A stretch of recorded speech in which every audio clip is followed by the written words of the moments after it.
Hi guys, I'm Kevin Rohde, and I'm going to be demonstrating the human head.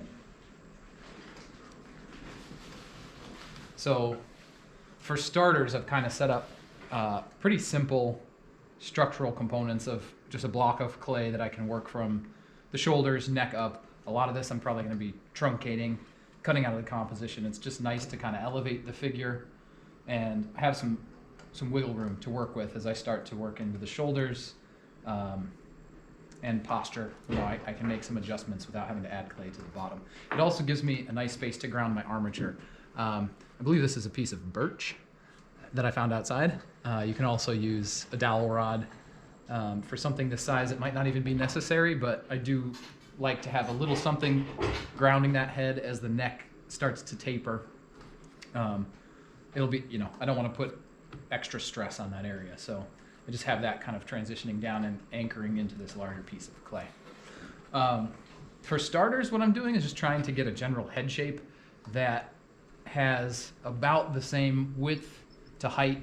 The width can be a little bit lower. It's about a 7:8 ratio generally in the human head. So just trying to make sure I've got about the right proportions, that my chin doesn't protrude too far, having a nice curve to the face, just kind of trying to make it look like a mannequin, so that I can then dive into some of the features and structuring that. But I find it's really important early on to just make sure that those things are all proportionally accurate before jumping into detail.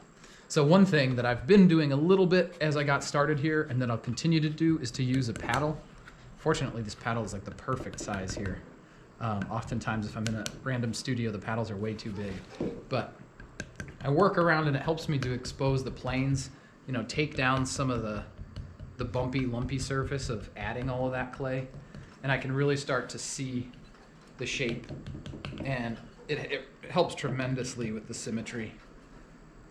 You can even work in things like, you know, like a jawline with the paddle really quickly. You know, even in something that quick, I can see that I need a little off balance here.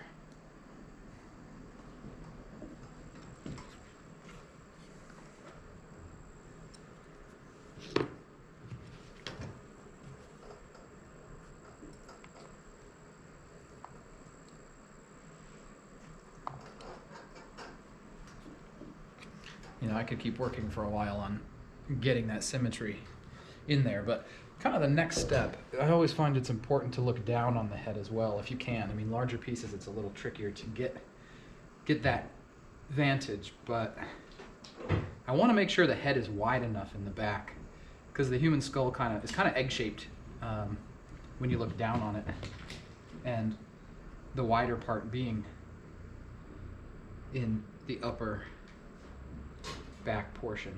And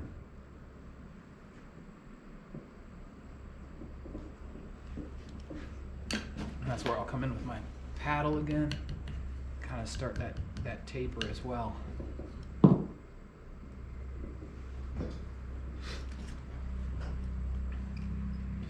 then let's try to set up some features. So I'm just going to give myself a vertical and horizontal axis around the head.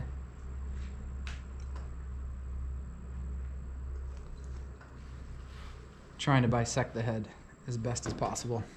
And I'll keep that line continuing around the back.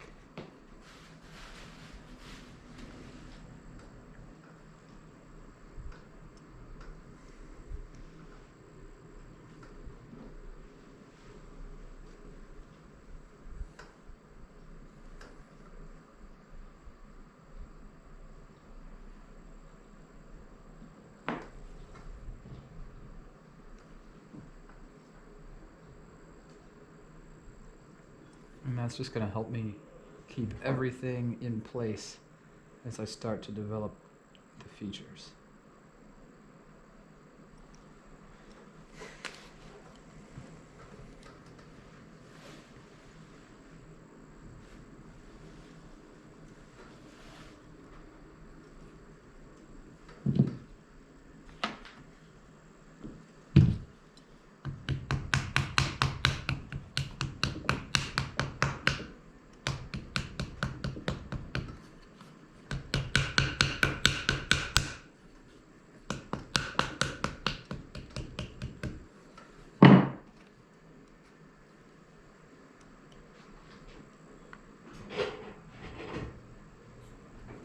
just gonna kind of try to seat the neck a little bit into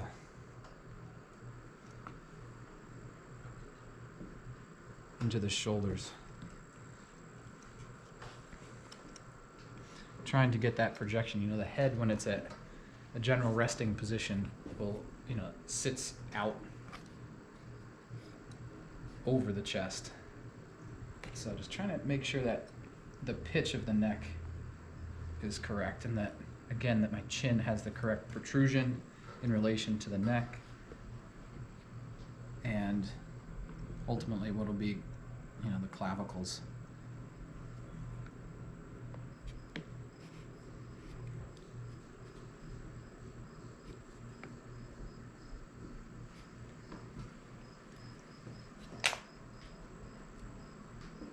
I can make, at this stage, I can make slight adjustments to the tilt and you know, positioning of the head, which oftentimes I like to get some of my features in before making those adjustments. If I need to, I can always remove the armature to make those as well.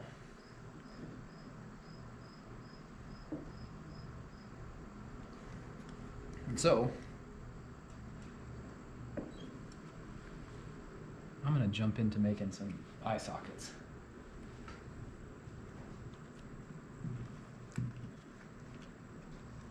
It's kind of an odd scale for me. I don't usually work on this scale. This might be somewhere between I don't know, a third and 50%, but it's manageable so that the details, you know, the details of the human face, when you approach them versus life size versus, you know, doll sized or somewhere in between like this, it's there's a different approach depending on how you're going to treat the clay. So in this case, I have enough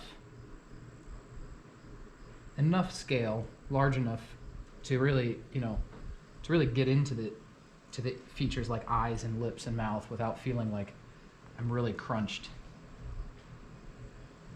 and have to be very delicate with my tools. I like to work a little larger so that I can leave some rougher tool marks on the surface while still getting all of the detail in. So right now I'm just scooping out that area. Working solid, you have that advantage. I'll do a lot of additive work as well, but this way I can build up some of the cheekbones and the brow ridge all at the same time while giving myself some space for the eyes.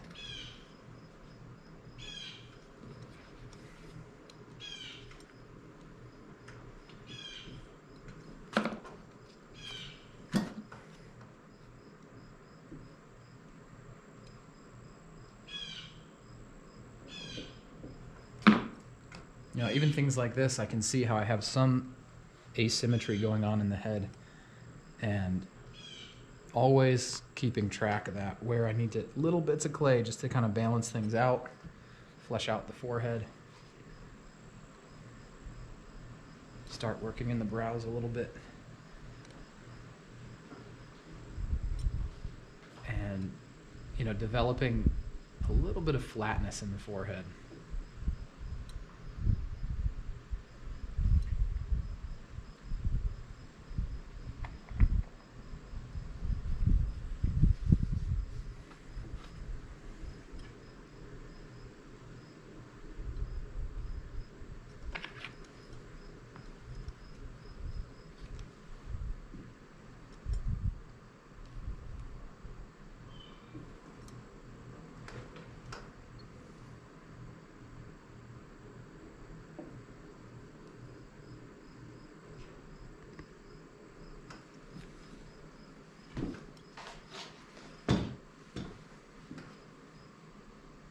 Next, I'll move down to the nose. Noses can be deceiving. It really doesn't take that much clay in the way that I build these up. I can use a lot of what's around it to help give it its form. And you can kind of look at the head in terms of thirds, oftentimes the hairline to the brow ridge is about a third, the nose is, and then down to the chin is about another third. So I'm just going to give myself a little indication of that. And then kind of keep working my way down the face. Fleshing out the cheeks.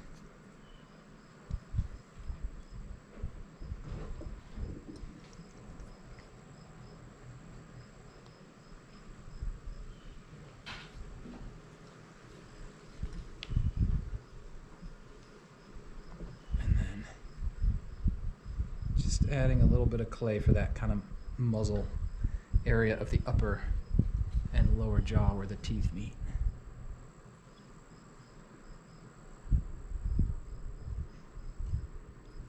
You know, a lot of times this is a very generic type of start for the head, but from this point I can go, you know, a million different directions in terms of how this figure ends up looking in terms of sex, you know, size, age.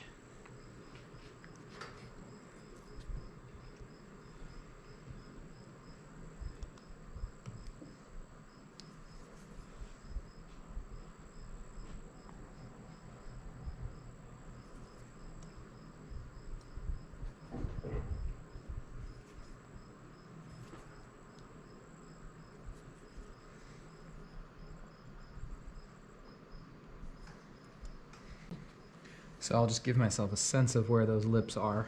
Some of these things are going to move around a bit as I keep working, but I like to get that mouth in there just as the more kind of points of reference that I can establish here, the easier it becomes to kind of compare and contrast how things are situated on the face.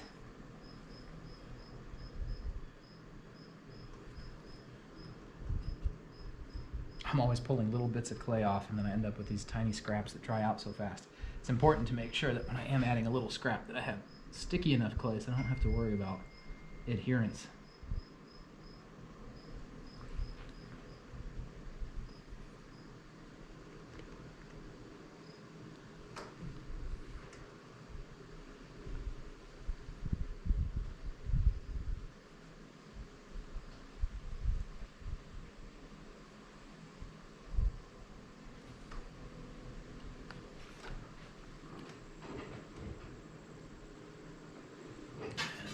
And just kind of working in these other areas around the features to help support them. And one last thing I'm going to do in terms of just getting that all set up, and then I can get into, like identity and things. The last thing is just to locate the ear. So I am going to just put a little wedge in this lower back quadrant. And make sure that's stuck in there pretty good. And kind of a bit of a wedge that can just take up that space and kind of works in right behind, where that mandible jawbone is going to cut in. And then take a look from the front, make sure those feel like they're protruding, the height's right. And I'll get my next one in here.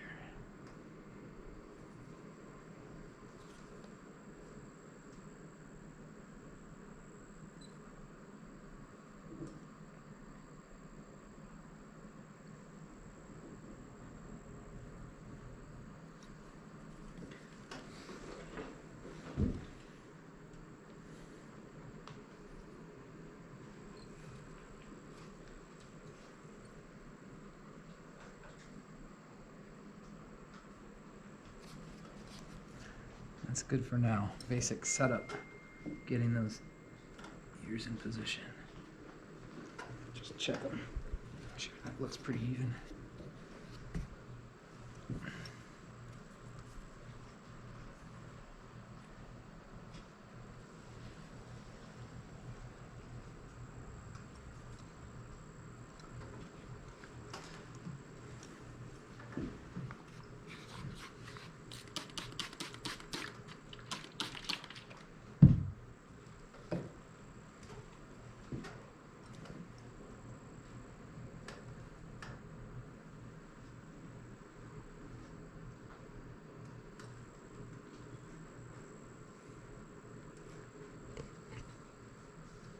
It's always those little things that are missing that make the head look so strange, and then once you find that missing link, something like that, where it just needs a little bit of fill, all of a sudden the face starts to take life.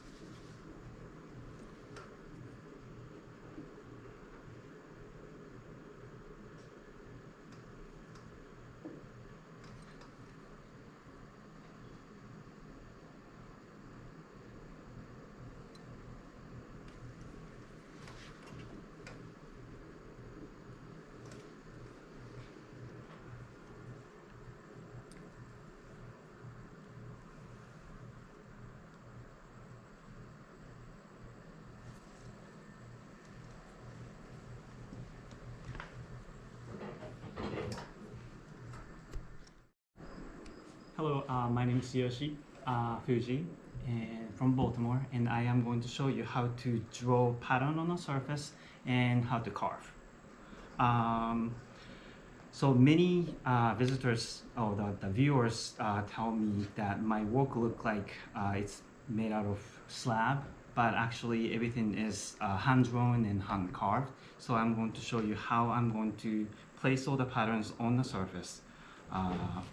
So let's just start with drawing a line right here. So I will start with the first line.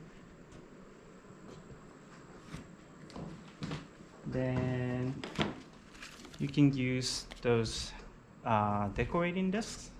And for the Unomi, or the little cup, I will always divide into 6 planes. So I'm going to use the even number one. So I'll place it in the center, align with this line right here. Then I'll have 6, 6, 6.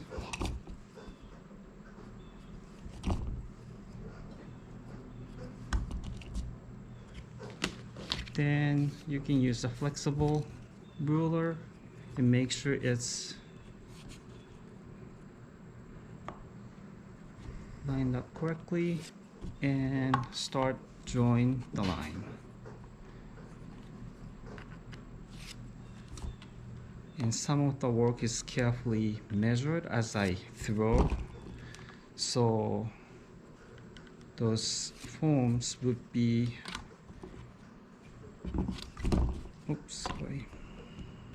shrink down to the right measurement. Then now it should be 2 inches in between. So, since this is hand thrown, sometimes it's off by like maybe 1/8 of the inch. So this is a time that I can kind of adjust my flaw and hide it. So I know all I have to do is just go ahead and make 12 marks, but just in case, I'm going to have this extra step. Boop. Then I'll do the same thing on the back.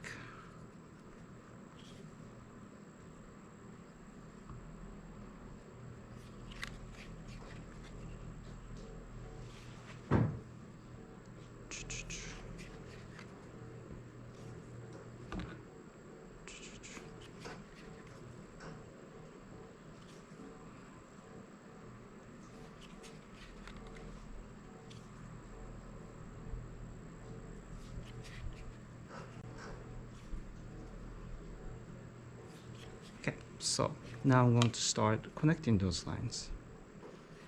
Doot. Doot. Doot. Doot.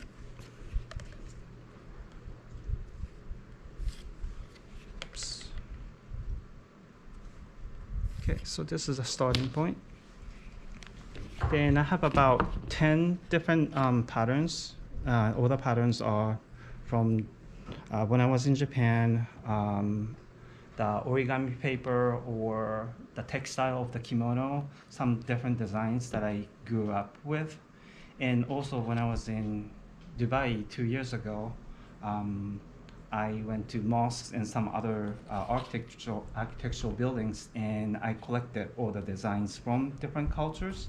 So all those patterns are divided into squares. So for example, for this weaving pattern, oops, sorry.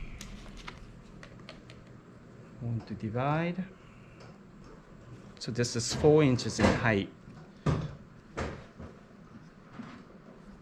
Leather hard. So I'm gonna make the line right here. I can see really well. Then I'll do the same thing. Oops. So from here,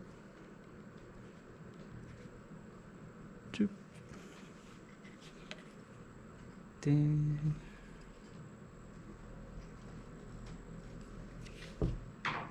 I'll connect those dots.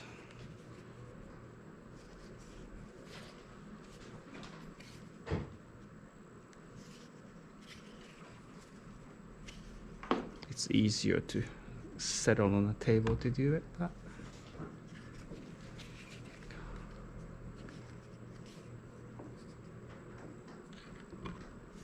two. Then I want to do the other side. Oops.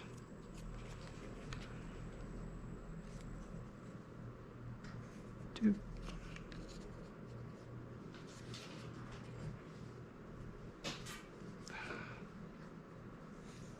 Two.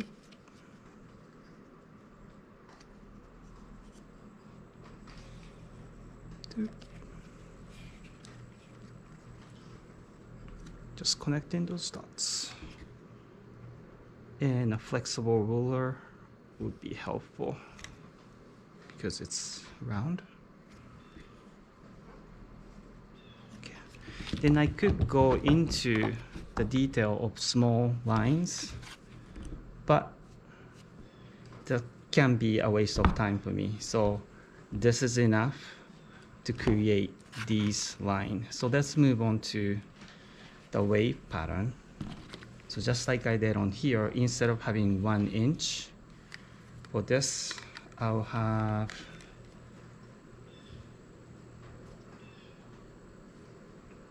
I divide into 8. So half inch,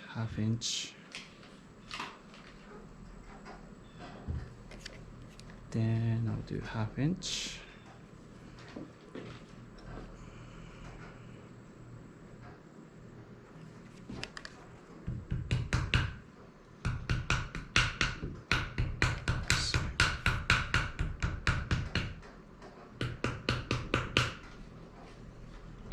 Okay, so for this round line, I could do freehand, but my hands are not really that steady, so I'm using the divider. So I'm just going to start from this side, then I think you can see the slight little mark that I created.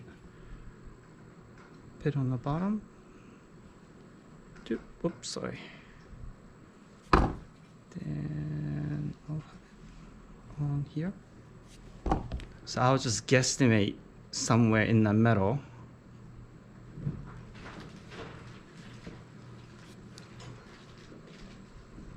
Slight difference would be okay, because I'm going to carve it anyway. So those marks that I'm making is just a guide.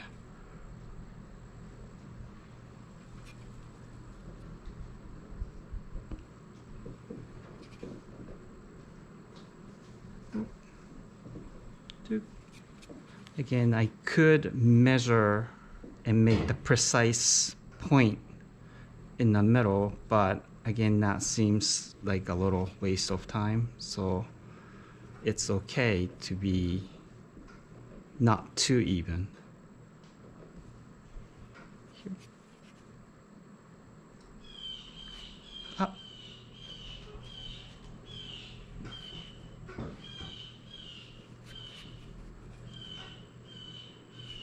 Oops, a little bit too close.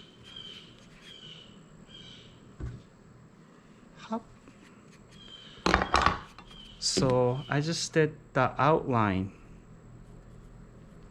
That's cool. And you see those small lines right here. But instead of drawing each line, I'm just going to leave it because I can fill in just like I did on this. I'm going to just leave it because drawing each line would be, seems like a little bit waste of time.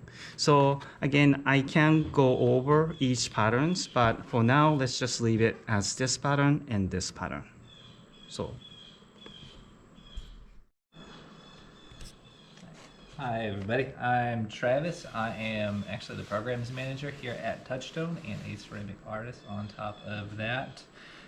Today I am working on a kind of a face jug, kind of more of an eye jug, but kind of built in the same way I build my face jugs, which I've already kind of got a very good start going on to it. So I've already got the eye on there. This started as a basically hand-built cylinder. And then kind of from pushing and pulling, I'm able to bring out the features of what will be the eye of the thing. At this point, I'm kind of on the steps of really starting to try to lose that cylinder shape. So currently I've got it set up to start darting, which if you look on the back, I wanted to kind of altern it. So I really want to kind of start bringing this side in just to give it more of a dynamic form to it, rather than kind of that basic cylinder shape, and then really start kind of rounding it, getting nice smooth curves on it. And then I'll start working up at the top to start capping it, and then put a, this is spout or a top of the thing, and it is still an open bottom cylinder at this point. So the kind of the last thing would be putting the slab on the bottom to kind of close it, because it's really going to change its shape quite a bit as we're going. So darting is a process a lot of, I guess, potters use to kind of change wheel thrown forms. It doesn't have to be wheel thrown as this is slab built, but to kind of give it a little more pizzazz, as they would like to say, I guess, rather than, kind of having that very symmetrical shape. So if any of you sew, it's a lot like sewing to get fabric not to wad up over itself. So if you're looking at the back and I want to bring this in, I kind of have this shape drawn on there, then I'm going to cut that away, then push all of that clay together, and that's going to bring the whole back of the piece in quite a bit. So I'm going to go in and cut that out.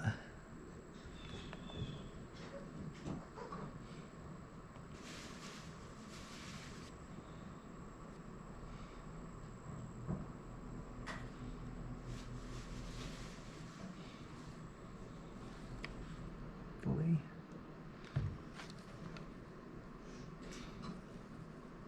So now that that shape's gone, I'll end up pushing these together, which is really going to push that back of it in quite a bit and really start to change that form to get a little bit more dynamic shape to it. But before I attach that, I definitely want to make sure I slip and score it, as clay tends to want to go back to its original shape.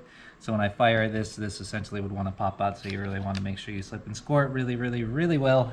And then make sure you kind of go over that seam just so it doesn't end up popping back and kind of cracking where you do this. You notice I am not using actually any slip. I just use water and a scoring tool and just make sure I do that really well. It's kind of building up slip on the surface itself.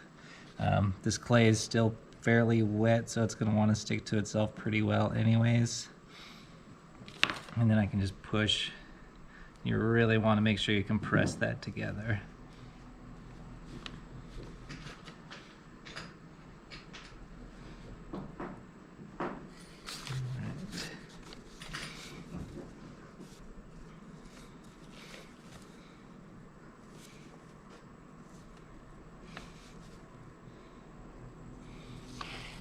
Alright, so now I've got kind of that Definitely is not really smooth curves, so I'm gonna go through and again kind of push it and pull in the clay. I'm still able to kind of shape it quite a bit better.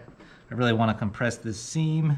Generally I'll wait a little bit to let that slip dry, but I think it'll be just fine. So I use a tool and really kind of push that in to make sure there's no air stuck between there. And I'll do that on the inside and outside.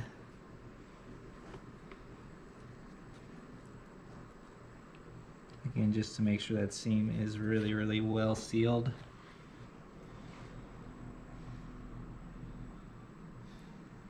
So nothing's worse than finishing a piece and then having that come back out during the firing and ruin an entire piece that you've been working on for, I don't know, however long it takes you to make something. I'm going to put a coil in that again just to make sure it's good.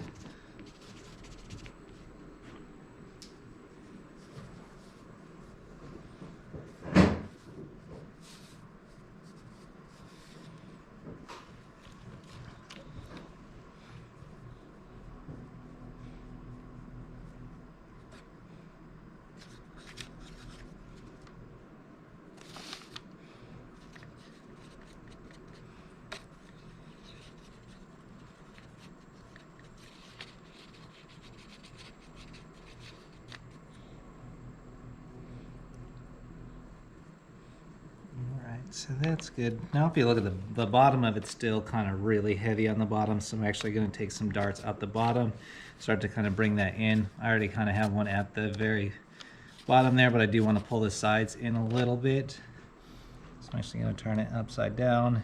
Then I'm going to cut 2 more kind of darts out of the side, and that's going to bring the bottom in somewhat. And then we're going to really work on this form to get like a nice curvy, smooth, nice looking form to the whole thing. So for these darts, I'm going to cut out just little triangles. I do probably start smaller to begin with. You don't want to cut away too much clay. You can always cut away more. You can't really add it back in after you get rid of it. So it's better to start small and kind of go a little bit larger.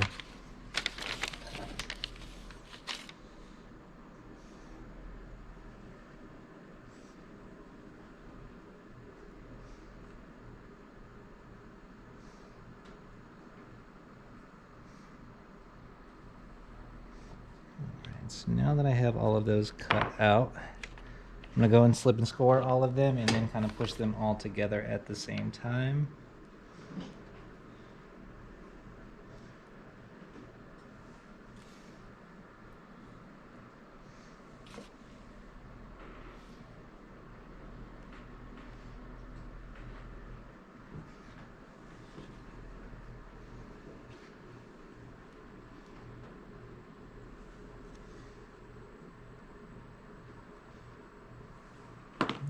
So now I should be able to kind of push all of that in.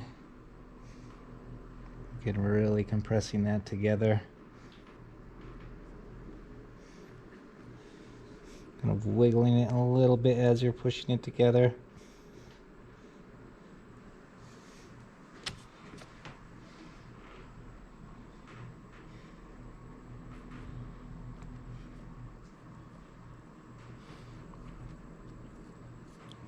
So now I'm going to kind of flip it up just to get an idea of what's going on. So now it's kind of got a lot better. I definitely am going to have to smooth that out some, which is fine. And I'm going to definitely roll this. I want a really nice kind of organic form to it. I'm actually going to do the front a little bit too, because it still looks a little funny in the front. So I'm going to cut out a little dart in the front of it as well.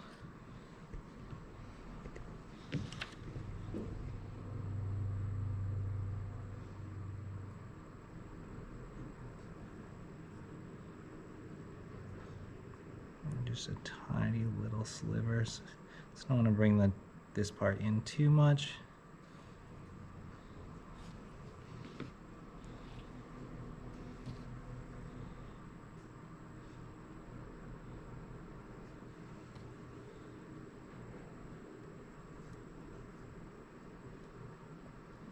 Now we can push those together.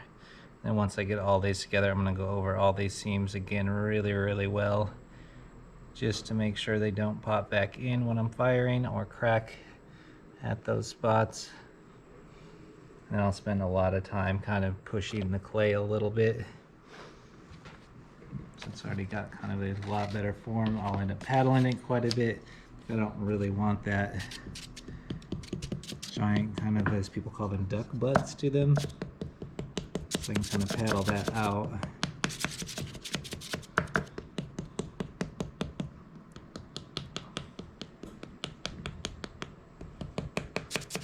Which is causing some of those seams to pop a little bit since I didn't compress them yet.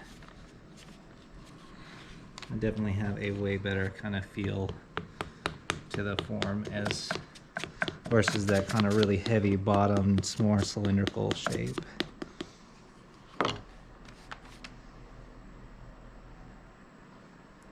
So yeah, now it's really just working that. Probably next, if you guys kind of tour around, kind of go back to see what Yoshi and Kevin are working on, and by the time you get back, I will be hopefully closing the top room.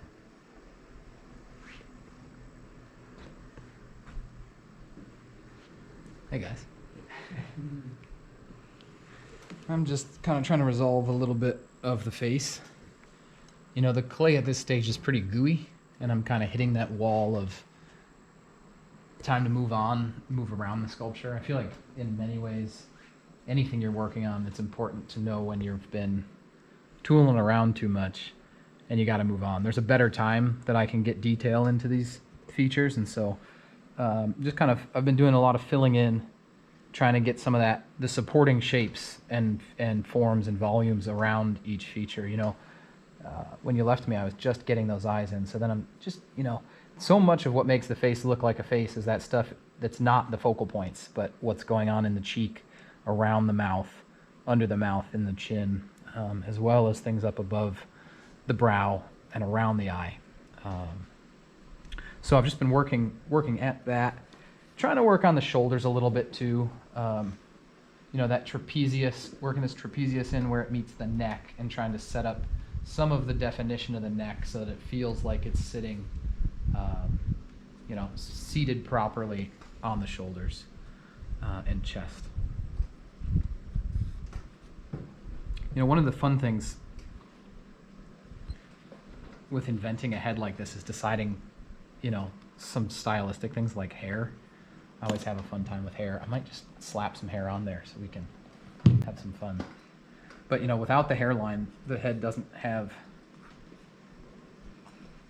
a beginning and ending. But once you put that hairline in, all of a sudden the face gets framed out. And it's a lot. What kind of hairstyle should I give this guy? Yosh, what's your favorite hairstyle? Man bun. A man bun? Oh God. Okay. What? Is it too hard? No. Let's see. By request, the man bun. This guy has a weird shaped head for a man bun. I was thinking a chicken on his head. Hey, you ask. All right. I can't do it. I can't do a man bun. The Aquaman person. What is it, Jason? Whatever. The long hair baby. The long hair baby. Wavy long hair. Fabio? That's fun. Is that what you were referring Yeah. to? Whoever the Aquaman person is. Jason something. Okay, that. Okay. I'm gonna draw this out first. You know, a lot of times I come back and I leave some of my, you know, my center line, but for now, because I'm working into this hairline, I'm gonna leave it alone, smooth that out, and then seems high.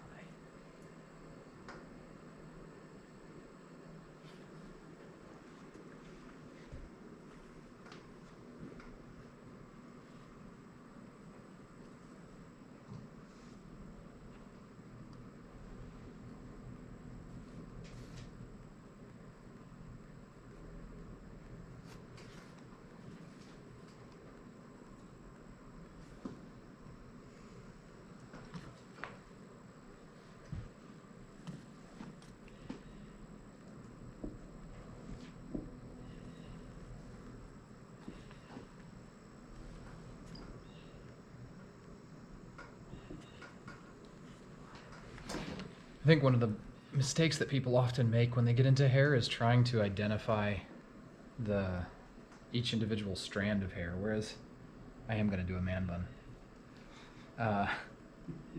Is really seeing the clumping. I mean, in all types of hair, curly, frizzy, long, short, you're going to address it differently, but the commonality that they all have is that looking at the individual forms, not really individual, the unified forms and flow and clumps of hair. That way,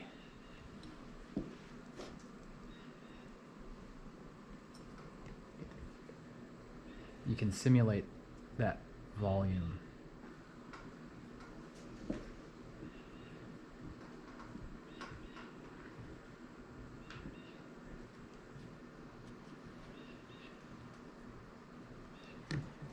Man bun with like a, what's it called? Like a undercut? What do they call it when it's shaved? Yeah.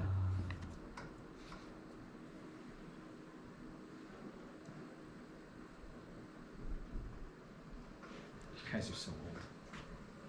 You don't know. Okay. So let's just switch over to the first one. So I talked about not drawing a line. First of all, I use mini sculpting tool by Kemper, and there are some other shapes available, but I only use this triangular one. This is a large one and this is a small.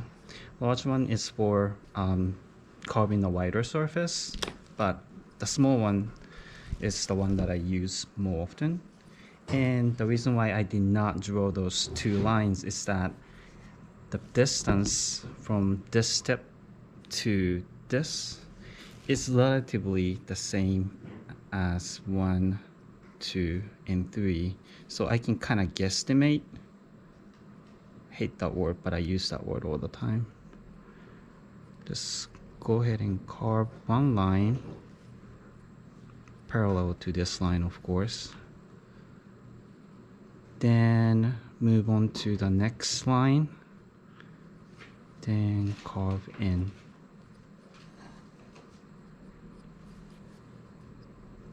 Yep. Then this area, I'm not going to worry about it because I'm going to carve this section. So go ahead and carve this line.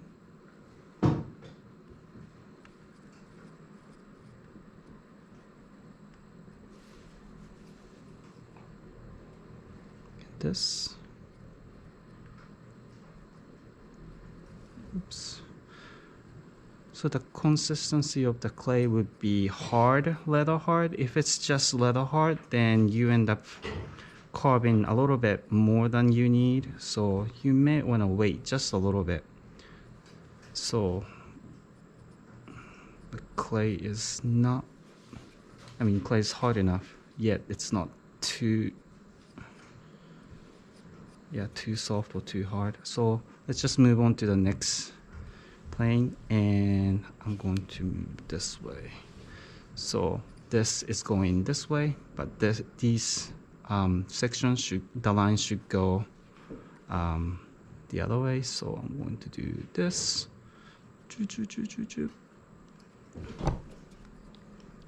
Make sure you hit this corner right here and move on to the next.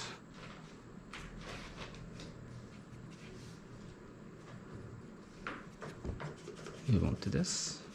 So I'm going to use this depth right here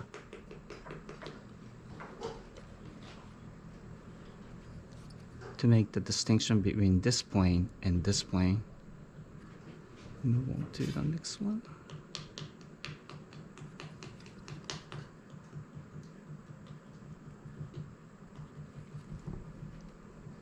Then here.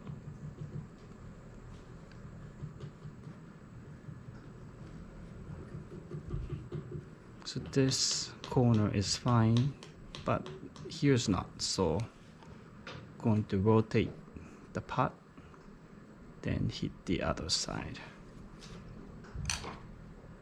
In the depth,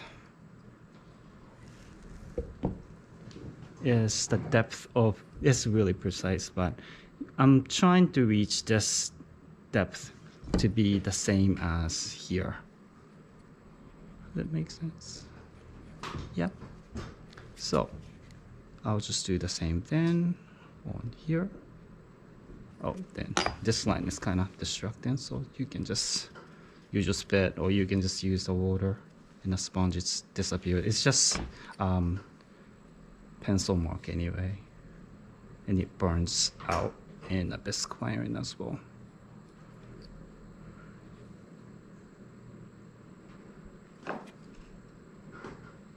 So I can continue this process until it gets all the way up. Then whoop, you can continue to work.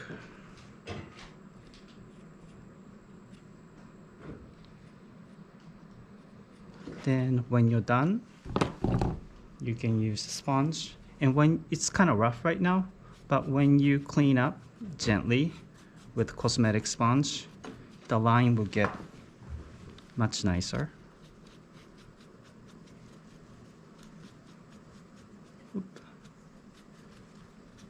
And if you have any line that you want to strengthen, then you can come back and clean up for the second time.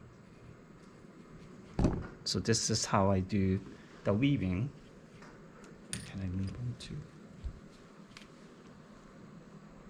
And the wave pattern, the same idea. I'm not going to draw those lines, but again, this distance between is what I'm reaching for. So 1 and 2.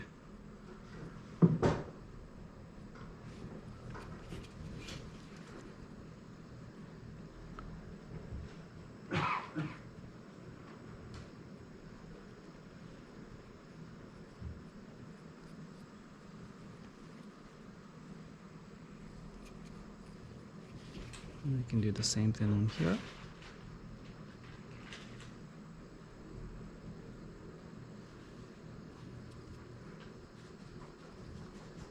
Oops.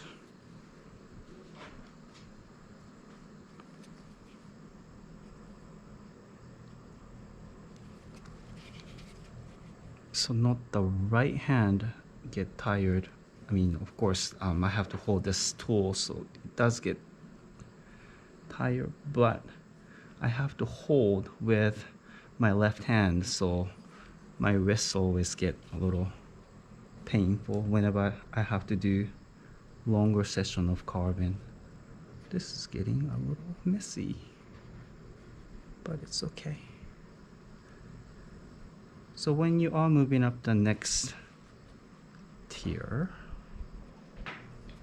so there is a carved surface right here and connected to this. So I'm going to use this plane right here being raised, then starting from here halfway,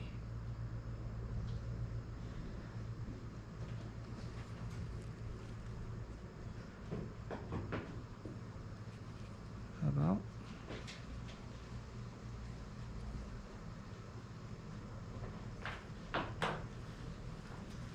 then I'll do the final line.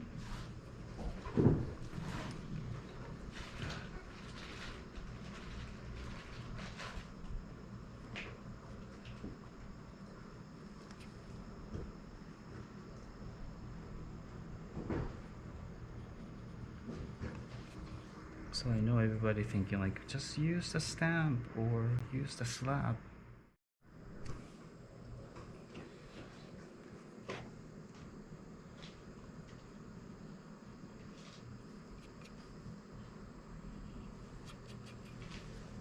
Then trying to aim the middle.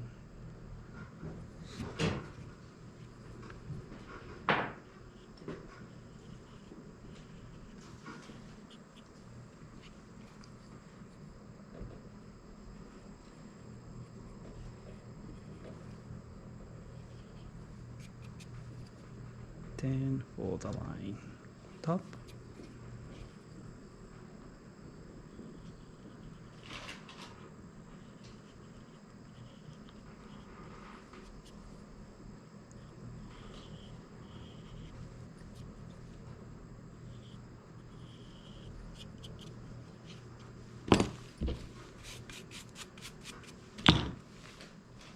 Let's just clean up and see.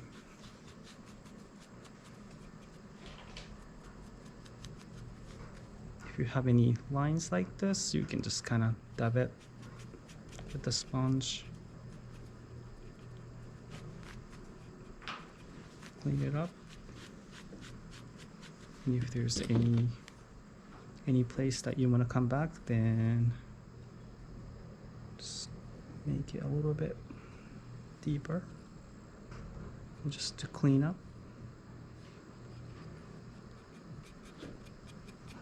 So wave pattern and the weaving pattern.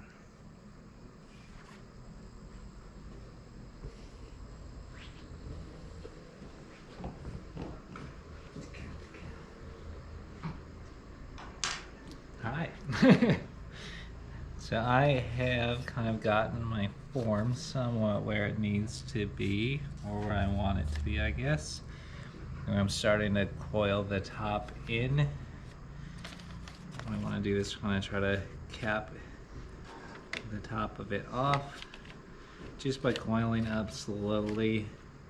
So every time I add a coil, I'll go in and pinch it after I add it, and I really start to refine the form a little bit more kind of with every coil that goes up. So I really kind of get that shape that I want in the end. You notice I'm using a plastic knife, which is probably my favorite tool to use for shaping things. It tends to work a little better than the like small non-serrated ribs, or even the bigger like metal serrated ribs tend to be a little harder to hold on to. I feel like this gives me a little bit more control in kind of what I'm doing. And kind of in the end, I'll go through and smooth all of these tool marks out, but I'm not really worried about them until I get to that point. Alright, so let's add. So kind of as I add this next coil, I really want to start to bring the top of that in so I can close it off. And then we'll add the spout to the top of it.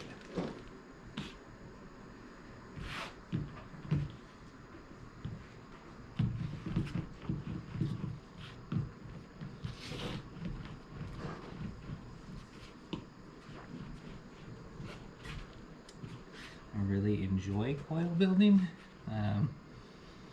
It's one of those things I really hated for the longest time until I feel like in the last few years I've done a lot more coil building and I've started to enjoy it. I feel like I just hated it because it was like the first thing you learn in ceramics. It's like the first project I did was just a coil pot, and I don't know, I thought it was, I don't know, who knows, but I really like it now.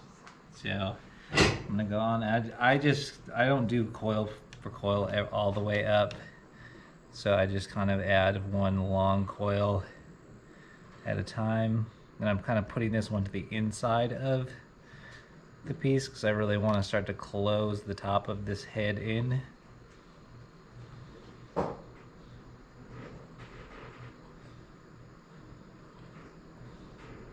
actually go around twice. If I could go around more, so I kind of stop right where I started. That way I still kind of keep it even as I'm going up. There is about 100 different coil techniques.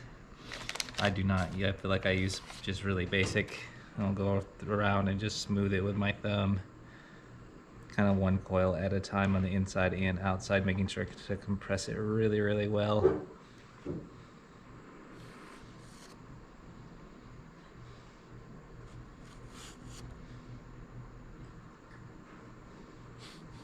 And if the clay was not really at the same state, I would slip and score the coils on. But since the clay is all pretty much about the same kind of consistency, I'm not that concerned about it. And I'll end up compressing it really, really well anyways to make sure that it doesn't crack or kind of get any of those, hopefully, coil lines to it. So I'm going through and doing the same thing on the inside.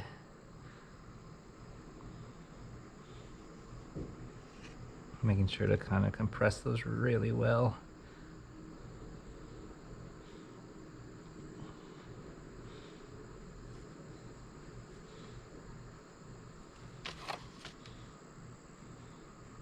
And after I do this, I'll even go on the inside and outside with my serrated rib to really kind of compress it a little bit more.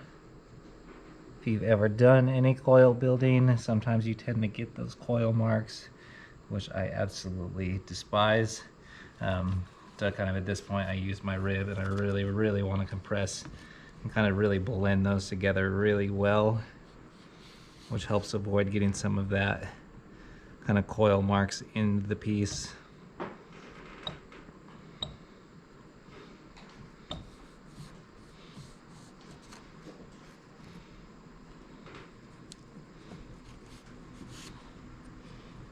I'm kind of trying to mind the form while I'm doing this. I'm trying to keep those kind of nice smooth curves that I'm after. Go on the inside, kind of do the same thing. And then if I have to, I'll go in and kind of pinch it to thin it out to kind of try to keep the same consistency with the rest of the piece. And I'm not honestly real concerned about leaving this kind of tooled texture on the inside, because once I close it, you won't notice it anyways. I'll end up glazing over it, and you really wouldn't notice kind of in the end to begin with. So I'm just going to kind of pinch that again to kind of keep the consistency the same throughout.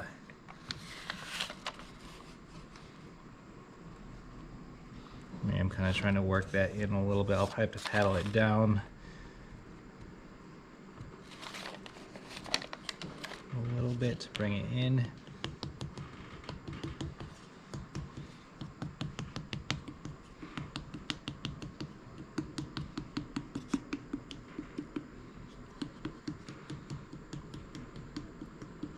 And as I add every coil, I really notice some things on the form. I think I want to push it in a little more kind of here. So I'm kind of pushing out above and kind of pushing in right there. So kind of refine that a little bit.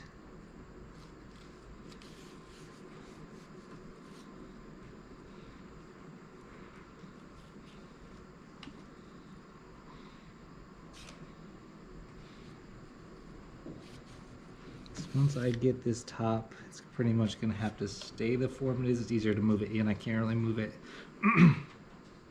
out anymore once I get the top on. I can always kind of push things in a little bit more, but there's really nowhere to kind of push the clay back out.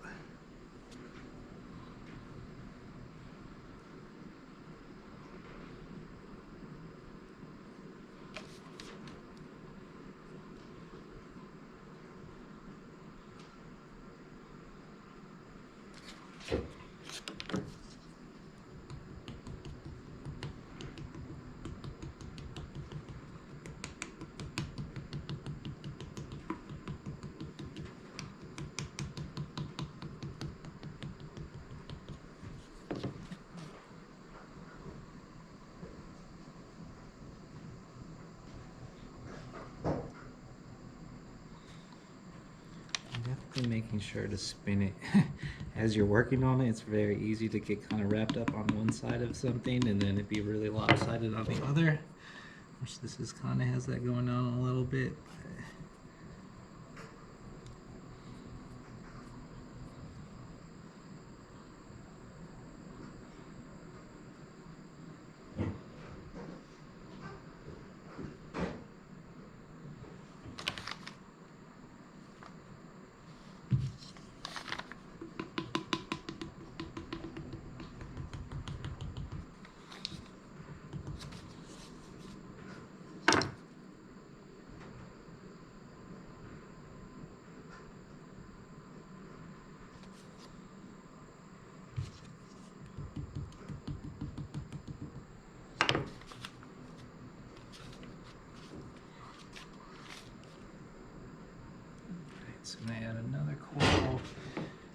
probably only take maybe one more coil before I actually have to cap the top of it.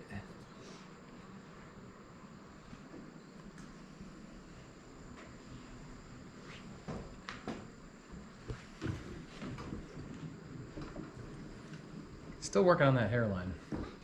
I can't do a man bun with this fella. Yeah, just trying to working out, kind of working my way around. As I mentioned, the clay is still a little sticky here, so what I'd really would like to do is to smooth it out with a wet brush, but it's still a little too soft. What I need is for the face to stiffen up, and I can just kind of work out some of the bumps that I've got on the surface and then kind of clean it up so that I can see where there's imperfections. Right now things are a little complicated, but also a little sticky. But you know, just trying to get a mass of hair up on the top that I can start to develop. I mean, from this stage, it could go curly, it could go wavy. I think it's going to be fairly short. But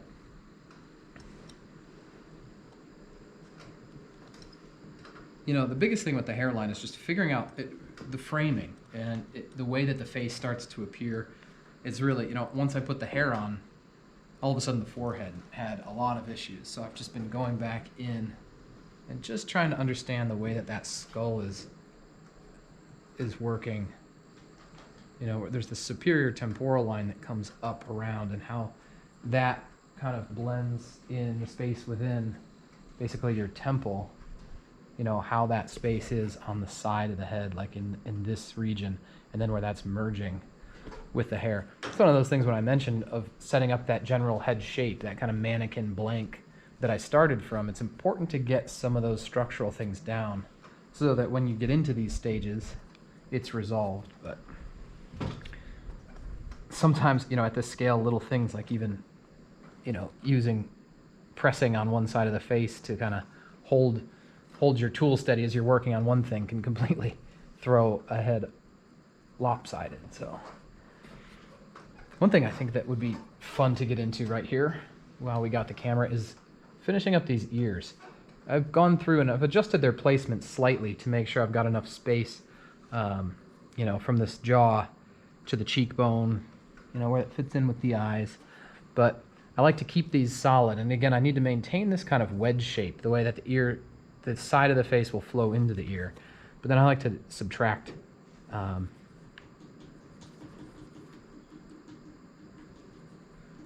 the interior areas. So I can sort of push that out slightly. Ears are a lot of fun. They can be really frustrating trying to understand them because, you know, there's some complicated aspects to these kind of spirals of the ear, but once you get them down, they can be a lot of fun to work in.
I love a flat tip tool like this for pressing in tiny areas like that to compress and tamp down areas.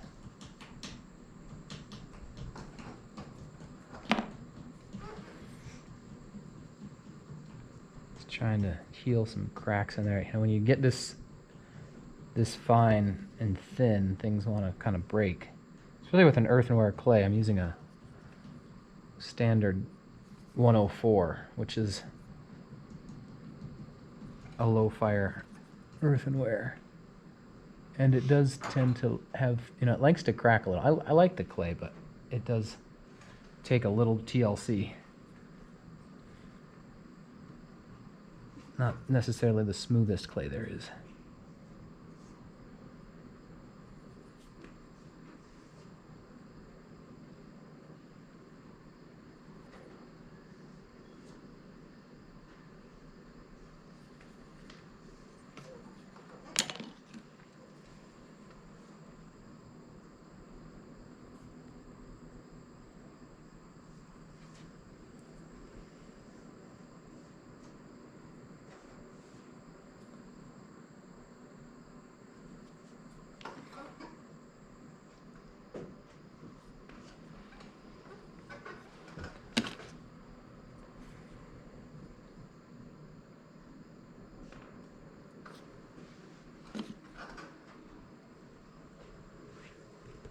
Okay, so let's quickly go over this diamond shape also.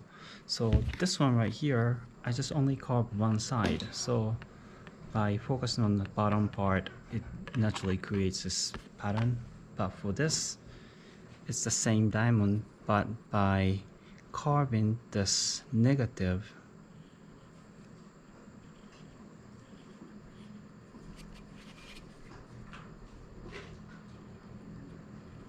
the positive of the diamond will appears in between. So let's just clean up and let's create a new pattern, which I have never done yet, but the pattern is called Hanabishi. So it's diamond and a flower. So let's just use this guy. So I'm going to cut the middle off.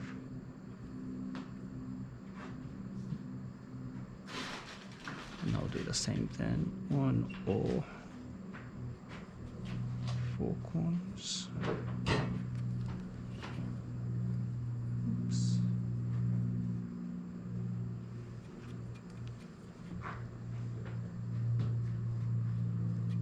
Then doop,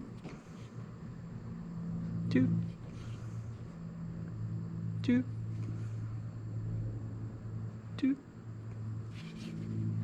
So it kind of look like a little flower petals.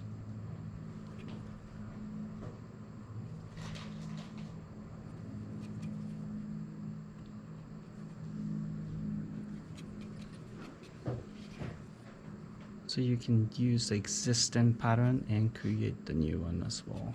It's kind of messy. And I can repeat the same thing on here, all the way up, or on the side. Maybe I can just repeat a little bit. Half. Then this might be just enough to kind of create the illusion of this is continuing. So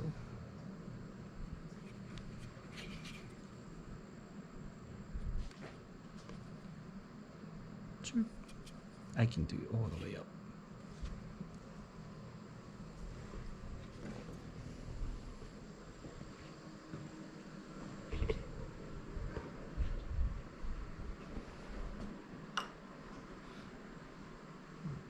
So I am basically to the very top of this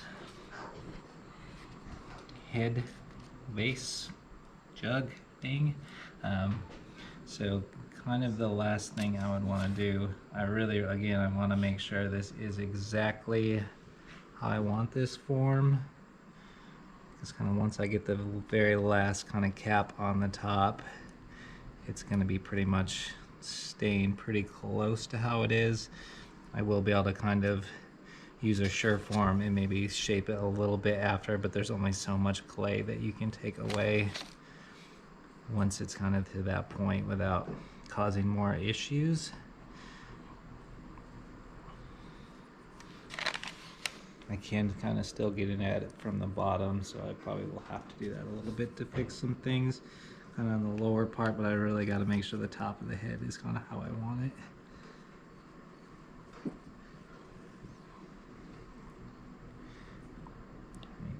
So that seems pretty good. But even though this is going to become a jug when it's done, I always, I don't know, for some reason I cap the top of it completely, just because that makes sense to me, and then I'll cut it back open once I know kind of where I want the spout to be.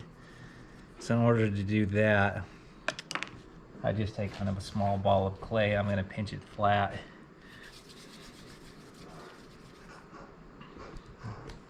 Kind of try to pinch it as, you know, as thin as the piece itself. And then kind of use that for that last little top of the head.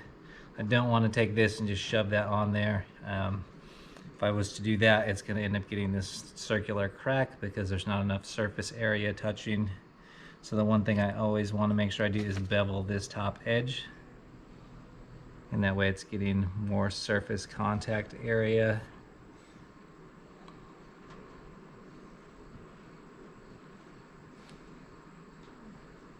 And that way I can avoid having a weird circular crack on the top of the piece, which I really, really don't want.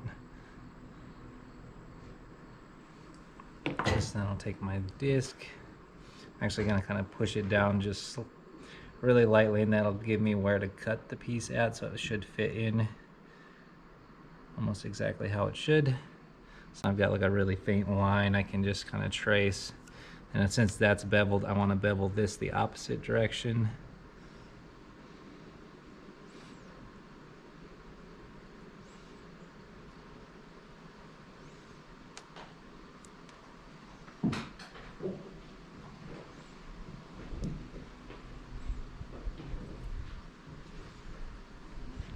And I'll slip and score that right on the top, which I'll do real quick.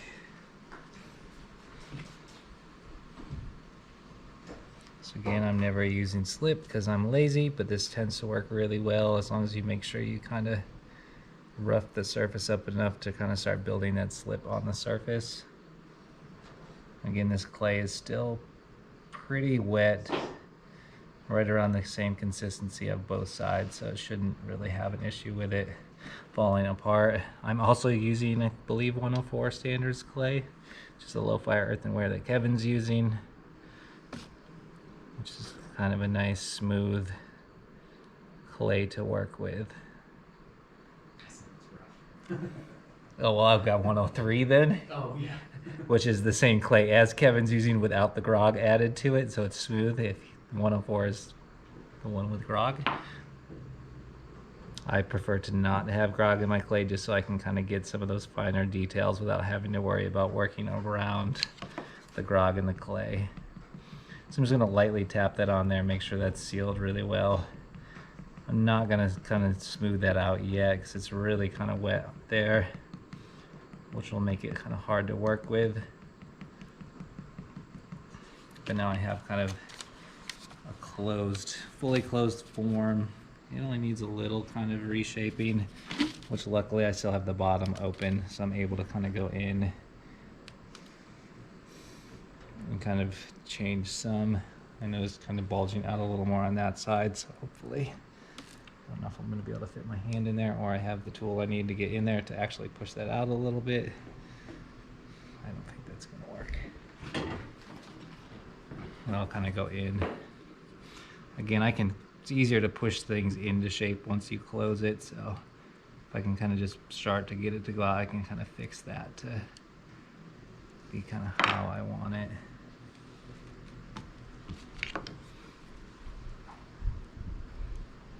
Kind of pushing that back in to kind of get that nice smoother curve to it.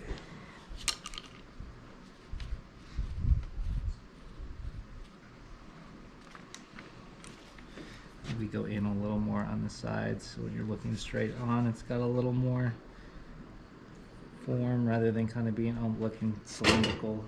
But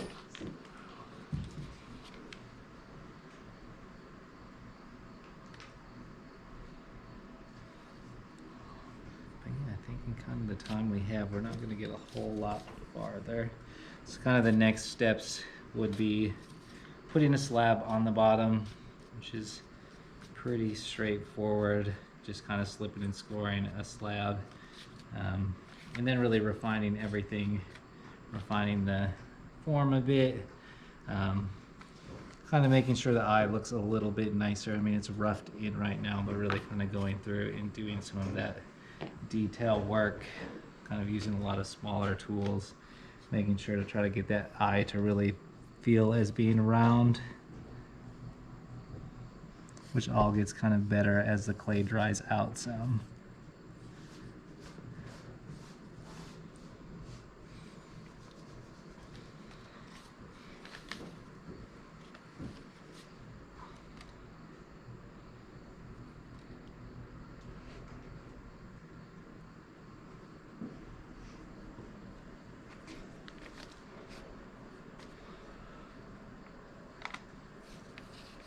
If I have to, I can kind of add a little bit of clay to round it a little more. I think it's looking decent though.